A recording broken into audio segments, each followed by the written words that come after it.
I told you at the outset of the playoffs that a lot of guys, gamblers and handicappers, don't bother participating. I've never understood that because it's a tremendous money-making opportunity over an 8-week period. And why? Well, as I've maintained for years, because you have frequency. You have best-of-7 series where you have patterns and trends emerge. But the other thing that you can always count on in the postseason is that Leopards don't change their spots. Case in point, the Houston Rockets. Listen, I gave you free plays yesterday on the Trailblazers, which won, and the Miami Heat, which shockingly lost. But my best bet was Golden State.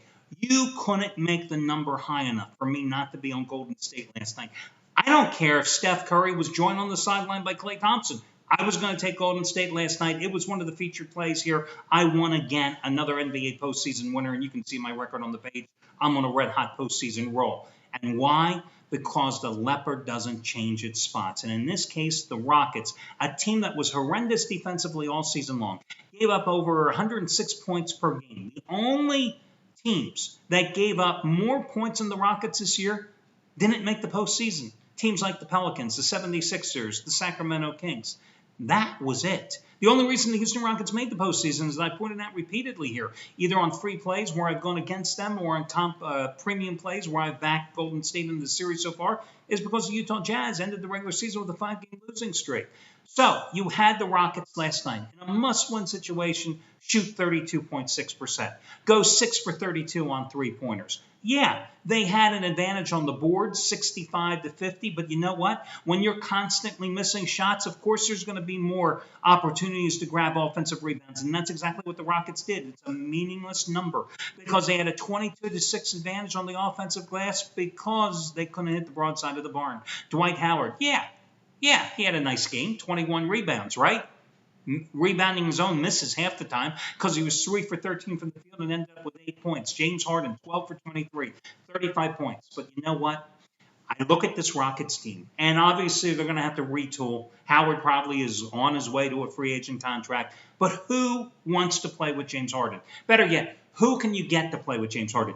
James Harden couldn't coexist with Russell Westbrook and Kevin Durant in Oklahoma City because he was the third scoring option, whether it was ego or whatever, couldn't work it there. He goes to Houston. They make him the centerpiece of the offense. They bring in Dwight Howard. Couldn't make it work there. Maybe he's like Allen Iverson, who had his greatest success for the 76ers when Larry Brown surrounded him with a bunch of journeymen who didn't always need the ball. But Harden always needs the ball. Harden's always got to be the guy. You got problems. Who wants to play with James Harden? As for the Warriors, you saw once again where the depth paid off. You know, Sean Livingston, many years ago, this guy looked like he was going to be a star, and then he suffered a devastating knee injury. Many people thought he'd never play again. But he's made a career out of being a journeyman backup in the NBA, and boy, did he perform in this series. And he was one of the keys yesterday, I thought, in my analysis, if you happen to get it for my best bet on the Warriors for Golden State last night, and he delivered once more with 16 points. So you look in the series, the final 4 games where his playing time escalated, he had 24 of 38 field goals. He, for the series, had 24 assists versus only 6 turnovers, playing most of the minutes at point guard. The last, in the series, he had 16 points in game number 5, 9 and 4, 16, 16, and then 9 in the opener. He delivered, and the Warriors get the job done. Quickly, let's look at the other 2 series. Boy, what a bitterly contested game between Miami and Charlotte, right? You couldn't find enough villains in that game. But here's again a case where a Leopard doesn't often change its spots. Kemba Walker, 4 for 19 in last night's game. 14 points, right? 32 points in game number 4. But the Hornets won. Marvin Williams, 18 points after missing in action 3 of the first 4 games of the series. And Al Jefferson, 14 points. They combined to go 14 for 24 from the field and 15 rebounds. And that's one of the reasons Charlotte did win. Luol Deng, one of the reasons Miami didn't win. Remember that monster game he had in game number 1? He's just been pedestrian since then. 4 for 12, 16 points. He had an advantage in rebounding, 55-50. They had a 48-34 advantage in fast break points. They outshot Charlotte in the game, 42-39.2. So how did Charlotte win? Because a team that during the regular season was one of the top NBA three-point shooting teams, a team that averaged over 10 made threes per game. Well, in the first 4 games of the series in Miami, he did a wonderful job extending their perimeter defense, forcing Charlotte outside and making the three-point shot too tough. So consequently, Charlotte in games number 3 and 4, they decided Kemba Walker, Jeremy Lin constantly drove the basket, constantly got the ball to Al Jefferson down on the blocks, constantly were finding cutters coming through the lane. Well, what happens in game number 5?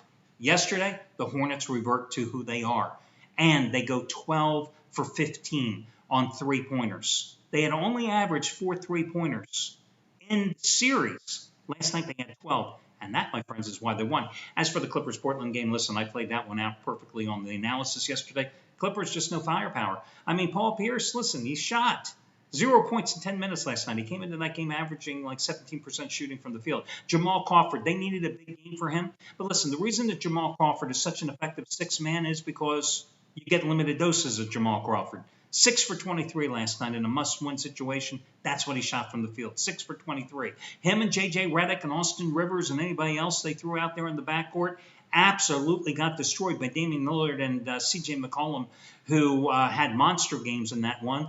The former with 22, the latter with 27. So they combined for 49 points in the game last night. But don't overlook the contributions of Mason Plumlee, a guy I talked about in yesterday's video as well.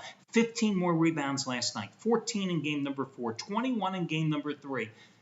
He is owning DeAndre Jordan, owning him. And consequently, his ability under the defensive glass has constantly fueled Portland's ability to run in the game. So, interesting series to say the least. In terms of how the playoffs have gone, well, favorites are now 24 and 14 after the Blazers and the Warriors got the job done, laying points last night. 25 double-digit blowouts overall in the first round, 22 of them by favorites. The under, again, is the winning number. 2 out of 3 stay low yesterday, 25, 12, and 1. The under is so far in the postseason in 35 games. Actually, that's 36 games. 25, 12, and 1 so far. In terms of the series that are still going, the home team is 4-1 against the spread in the Heat's Hornets series, in the Clippers Trailblazers series, and the Hawks Celtics series as well. The home team finishes 3-2 in the Warriors Rockets series. And of course, we've got Indiana and Toronto tomorrow night. The home team is 2-3 against the spread in that one. Listen, my best bet tonight, which is one of the featured plays, you can read it on the homepage, is obviously the Boston-Atlanta game. I'm on a roll, and that's what I'm going with. My complimentary play today, it's kind of a weak card. However, I did find one game that I did like, and that is going to be the Red Sox. They're pretty much even money at home on the run line. The Red Sox won again last night. They've won the first 2 in the series by scores of 1-0 and 11-4 in Atlanta. And then the series switched to Fenway, and they won again last night. So they have now won 4 straight overall. This Braves team has lost 8 straight overall with 19 runs scored in those 8 straight losses. They only have 4 home runs in the season. Hit their first home run in 15 games last night. I know Clay Buchholz has just been absolutely awful here. And the Red Sox have lost all 4 of his starts. And in those 4 starts, he's worked 21-plus innings, giving up 23 hits, 15 runs, walking 9. It has an earned run average of 6.33. But again, the Red Sox have taken the first 3 games in the series. They won 9-4 last night. I got to go with them over an impotent Atlanta team that simply can't put runs on the board. Your other complimentary play, I'm willing to take a shot with the St. Louis Cardinals, minus $1.25 at Arizona. Listen, Michael Wacha for St. Louis has never really pitched well against Arizona, and 3 career starts against them, 3 no decisions, but his earned run average is 4.60. That is somewhat concerning. However, the Cardinals have won his last 3 starts coming into this one. He's coming off a pretty good performance at San Diego, in which he allowed 2 runs on 4 hits over 6 innings of work. Last year on the road, 10-4, earned run average of about 3.5, not too shabby. This is going to be his 3rd road start this season. This is more play going against Arizona, against their starter, Ruby De La Rosa, who had a 5.23 earned run average and 15 home starts a year ago. Listen, I'm looking at the Cardinals last night. They won 11-4, okay? They won on Tuesday 8-2. They lost the opener in that series 12-7. They've won 4 of their last 5 games, and they've scored at least 7 runs in every single one of them. They've won 7 of their last 9 on the road, okay? And in that 7-2 stretch, they've averaged, listen, they've scored 77 runs total, so not too shabby, right?